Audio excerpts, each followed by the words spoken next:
Hi, I'm Laurie Friedrich, and we're here at the Tech Edge Conference Live with Becky Unterseher, a kindergarten teacher from Arnold Elementary in Lincoln. Hi, Becky, how are you? Good. Good. Well, I know you're doing some amazing things with kindergartners, including research and presentations, and would you be willing to tell us a little bit about that? One of the things we did last semester was we made some presentations on Google Docs. And I had the kids make an @family, because we were working on the @family, and then so they made an @family presentation. So it was quite a process to get there, because first we had to teach them how to log in to Google Docs. And in Lincoln Public Schools, every student has a Google Doc login and password.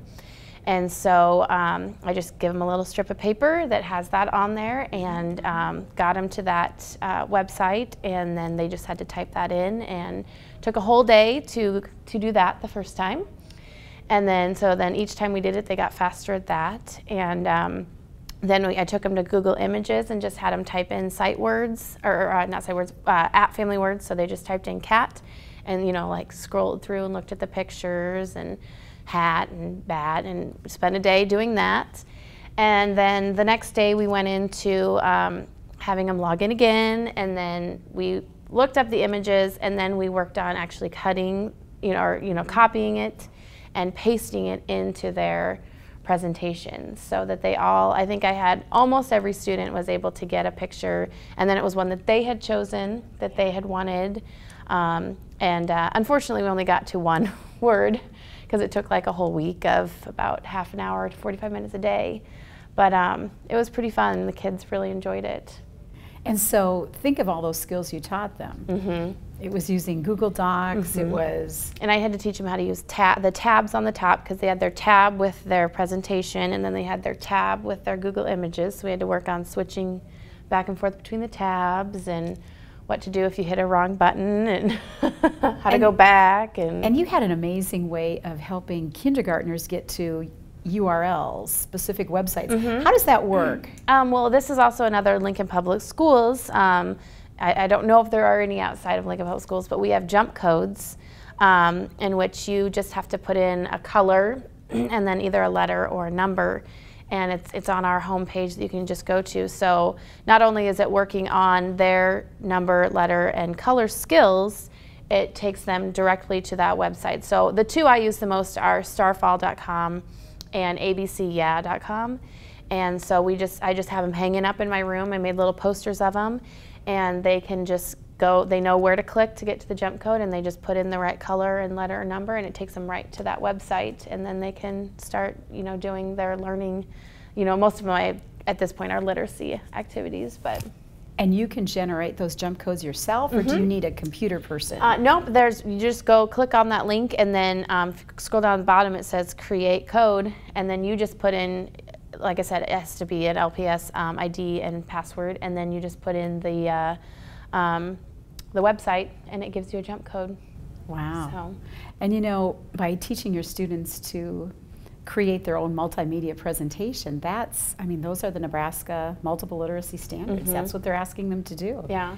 Do you have any ideas for taking that to the next step? Do you think you'll do it again with them, or? Well, actually, I want to, in May, we do, in our writers workshop, we do research. Okay. In the LPS curriculum. And so in the past, in the past 3 or so years, we've always gone and used the Pebble Go to do the research, but we then have them write a book. And this year, I'd kind of actually like them to make their book somehow on the computer, and be able to print it out and have their pictures and words typed out somehow.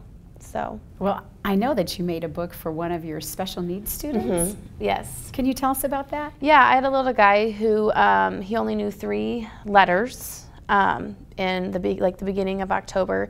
So I made a ebook magic book for him that had pictures of the kids in my class who had a name that started with that letter, and then if there wasn't one, I just generated, found a picture online, put myself in for U, I put our principal in for W, things like that, put his brother in because he has a brother who was in 1st grade, so that was, you know, he thought that was really neat. Yes. And so I had to para work with him on that book every day. She took him out in the hall, and he had to go through, you know, A, Andrew, and he went from knowing 3 letters to knowing 40 in about a month. Wow. So, and I don't think that's a coincidence. Well, and it was personal things to him that you were able to create. Yes. That's fantastic.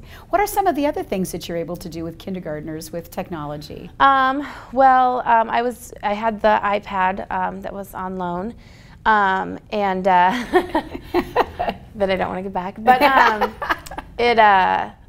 some of them that I liked on there, I used, it's called Poplet, and we did that whole class, and we sequenced a story that way, so just a different way to integrate technology into sequencing.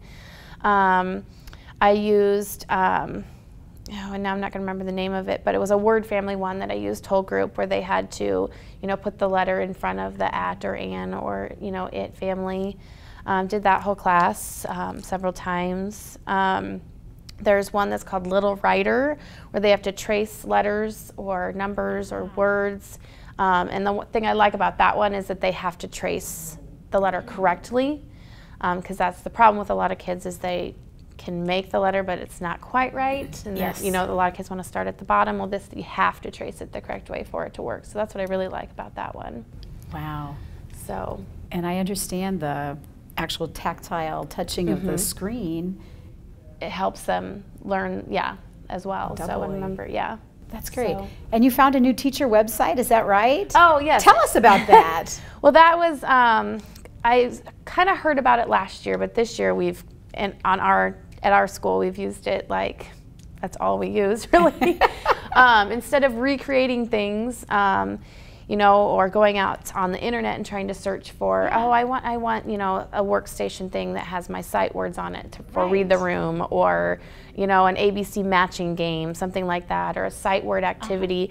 It's called Teachers Pay Teachers. It's tpt.com, and there's lots of free stuff on it, but there's also stuff you can buy. And it's already pre-made stuff. A lot of it's bright, colorful, cute. It's all electronic. And and so you find something you want, and you just, if you want to buy it, or like I said, there's free stuff too, and you just download it, pay for it, you know, online, and download it, and it goes right onto your desktop, and you can open it and just print it. So.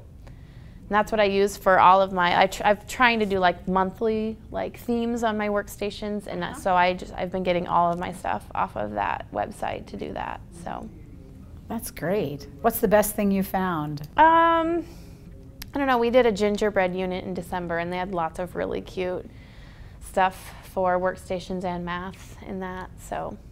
And can you do it online on the workstation, or is it something you print out? It's all stuff that you print out, like worksheets and activities. And, so. Wow, so networking and collaborating online. Yeah. That's great. Thanks for sharing some great ideas with us today, Becky. Hope these give you some ideas as well in your classroom. So thanks again for joining us at Tech Edge.